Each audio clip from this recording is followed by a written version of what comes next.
ಎಲ್ಲರಿಗೂ ನಮಸ್ಕಾರ. Welcome to our KNM education YouTube channel. ನಾನು ಮ್ಯಾಥ್ಸ್ ಕ್ಲಾಸ್ಗಳನ್ನು ಮಾಡ್ತಾ ಇದ್ದೀನಿ. ಈ ದಿನ ಈ ಮ್ಯಾಥ್ಸ್ ಕ್ಲಾಸಲ್ಲಿ ಯಾವ ಥರ ಈ ಲೆಕ್ಕವನ್ನು ಅರ್ಥ ಮಾಡಿಕೊಂಡು ಈಸಿಯಾಗಿ ಸಾಲ್ವ್ ಮಾಡ್ತಾ ಹೋಗೋಣ ಅಂತಂದೇಳಿ ತಿಳಿತಾ ಹೋಗೋಣ. ನೋಡಿ, ಲೆಕ್ಕದಲ್ಲಿ ಇರುತ್ತಾ ಒಂದು ಸಾರಾಂಶ ಏನಿದೆ ಅಂತೇಳಿ ಮೊದಲು ನಾವು ನೀಟಾಗಿ ತಿಳ್ಕೊಳ್ತಾ ಹೋಗೋಣ. ಮೊಯ್ನಿ works 4 hours in the morning and 3 hours in the afternoon in her office every day. If her office is open 5 days in a week, how many hours does she work in a week? ನೋಡಿ, ಈ ಮೊಯ್ನಿಯನ್ನ ಹೆಣ್ಣುಮಗಳು ಒಂದು ದಿನಕ್ಕೆ ನೋಡಿ ಒಂದು ದಿನದಲ್ಲಿ 4 hours in the morning 4 ತಾಸು ಕೆಲಸ ಮಾಡ್ತಾಳೆ, ಮತ್ತು 3 hours ಆಫ್ಟರ್ನೂನ್ ಮಧ್ಯಾಹ್ನ ಮತ್ತೆ 3 ತಾಸು ಮಾಡ್ತಾಳೆ. In our office every day ಅಂದ್ರೆ ಅವಳ ಆಫೀಸ್ನಲ್ಲಿ ಪ್ರತಿದಿನ ಮಾರ್ನಿಂಗು 4 hours ಮಾಡ್ತಾಳೆ, ಮತ್ತು ಆಫ್ಟರ್ನೂನ್ ಮಧ್ಯಾಹ್ನ 3 hours ಕೆಲಸ ಮಾಡ್ತಾಳೆ. ಹಾಗಾದರೆ in our office open 5 days in a week ಅಂದರೆ ಒಂದು ವಾರದಲ್ಲಿ ಅವಳ ಆಫೀಸು 5 ದಿನ ಮಾತ್ರ ಓಪನ್ ಆಗಿರುತ್ತೆ. How many hours does she work in a week ಅಂದರೆ ಒಂದು ವಾರದಲ್ಲಿ ಆಕೆ ಎಷ್ಟು ತಾಸು ಕೆಲಸ ಮಾಡ್ತಾಳೆ ಅನ್ನೋದು ಈ ಲೆಕ್ಕದಲ್ಲಿ ತಿಳಿತಾ ಹೋಗೋಣ. ನೋಡಿ, ಫಸ್ಟ್ ಸೊಲ್ಯೂಷನ್ ಬರ್ಕೊಳ್ಳೋಣ. ಮೊಯ್ನಿ ವರ್ಕ್ಸ್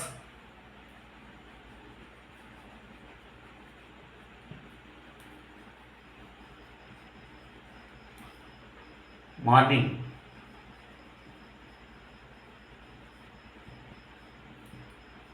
4 hours, ಆಫ್ಟರ್ನೂನ್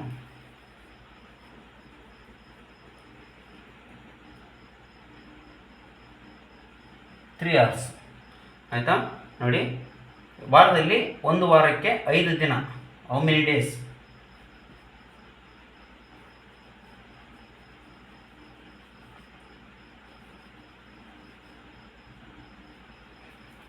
ಒಂದು ವಾರದಲ್ಲಿ 5 ದಿನ ಮಾತ್ರ ಅವಳ ಆಫೀಸು ಓಪನ್ ಇರುತ್ತೆ.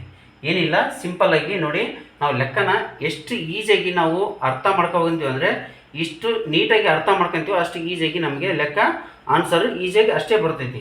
ನೋಡಿ, ಇದು total per day is equal to 7 hours ಅಂದರೆ ಒಂದು ದಿನಕ್ಕೆ ಮೊಯ್ನಿ ಎಂಬುವಳು ಮುಂಜಾನೆ 4 ಮತ್ತು ಮಧ್ಯಾಹ್ನ 3 ತಾಸು ಅಂತಂದರೆ ಒಂದು ದಿನಕ್ಕೆ 7 hours ಕೆಲಸ ಮಾಡ್ತಾಳೆ.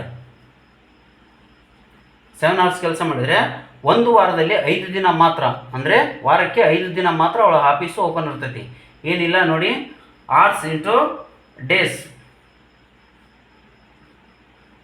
7 hours ಇಂಟು 5 days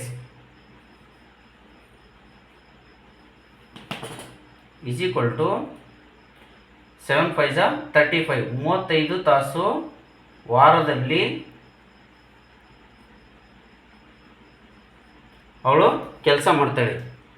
ಈ ವಿಡಿಯೋ ಇಷ್ಟ ಆದರೆ ಹೆಚ್ಚಿನ ವಿಡಿಯೋಕ್ಕಾಗಿ ಸಬ್ಸ್ಕ್ರೈಬ್ ಆಗಿ, ಲೈಕ್ ಮಾಡಿ, ಶೇರ್ ಮಾಡಿ, ಸಪೋರ್ಟ್ ಮಾಡಿ. ಮುಂದಿನ ಕ್ಲಾಸಿನಲ್ಲಿ ಸಿಗೋಣ. Thank you.